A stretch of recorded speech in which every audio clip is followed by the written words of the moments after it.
In today's 5-Minute Gardener, this time of year, it's a challenge keeping your patio full of color that doesn't wilt in the heat. In today's 5-Minute Gardener, Debbie Mounce from Harlow Gardens shows us an unusual plant that works well in our desert gardens. It's summertime. I think it's going to be like 104 today. Yeah, it finally hit.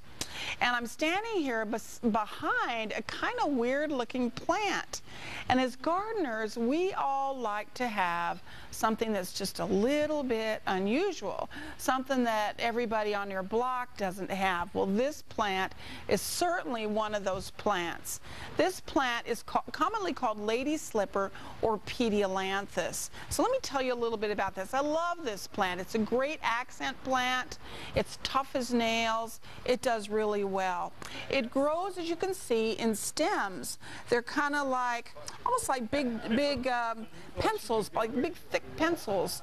And how they grow is they kind of bend and twist, some of them, and you'll start out with a clump this big, and then as it grows, it puts on more stems at the base, so then your original clump that you purchased will grow bigger and bigger and bigger and bigger and bigger. And eventually you're able to go in and actually divide the plant out, give some to your neighbor, give some to your sister, give some to your friend, whatever you want to do. So that's one thing that's truly wonderful about it. It'll do beautifully in a pot. I've seen it. One of my favorite things is using pediolanthus in a rectangular pot, because what happens is the pediolanthus fills it up, and it's a very contemporary looking thing. It's really very cool looking. I like it a lot. Now, the other thing about it that it has is it's called lady slipper because it has these little flowers on it. I don't know if you can see it, these little flowers over here, and they look like little coral colored women's high heels. How snazzy is that? Now, the care of these guys, the only caution with these guys is you got to watch the cold in the winter. If we're going to get into the high teens, into the high 20s, like 28 or so, 29, you may want to protect them from the cold. And if it's going to get too much lower than that, like down around 20, you may want to really protect them and bring them inside the house.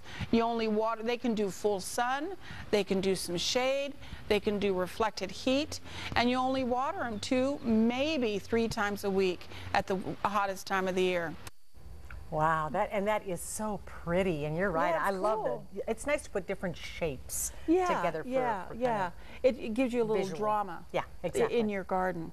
So I brought you another one. Okay. So these are 2 plants that a lot of people don't know about. Now, this one is more well known certainly than the pediolanthus, the lady slipper. This one is called shrimp plant for a very obvious reason. They look like little shrimps. They do. And this is one, though, that is not a full sun plant. Okay. This is one that can take, it can take morning sun all the way up until noon, and then it really wants shade after that.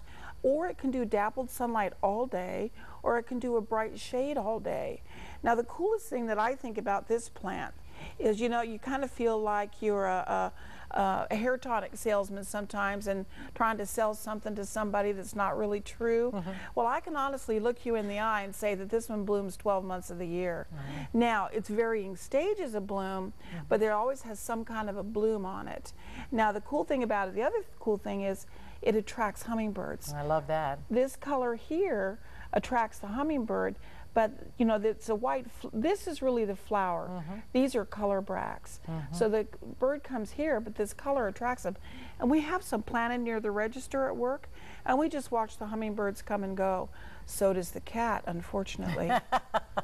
She lays in the bush underneath waiting. So this is called the shrimp plant. Shrimp plant, right. You know, during this time of year, it's so hard to know how to, I feel like you gotta water things in pots every day just because it drains out and it's so hot. Well, a lot of things do. A lot of things, especially in pots, a lot of things you do need to water every day.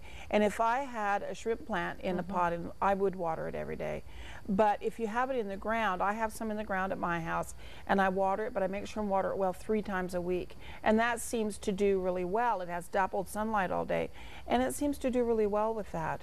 And the other thing is, this is kind of the kind of plant that really benefits from every once in a while you just hacking it back, giving it like a marine haircut, a flat top. a flat top, letting it come back, because then it gets thicker and denser and a little more lush. Okay. A lush looking. I love that. That's so pretty. Oh, it's cool. Thanks It's for great. sharing. You're Appreciate welcome. All righty.